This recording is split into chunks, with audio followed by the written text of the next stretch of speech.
إنما المؤمنون الذين إذا ذكر الله وجلت قلوبهم وإذا تليت عليهم آياته زادتهم إيمانا وعلى ربهم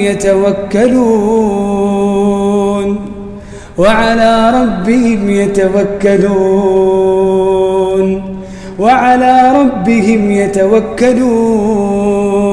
الله يجعلنا منهم الذين يقيمون الصلاة ومما رزقناهم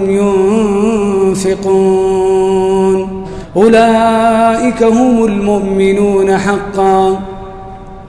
لهم درجات عند ربهم ومغفرة ورزق كريم.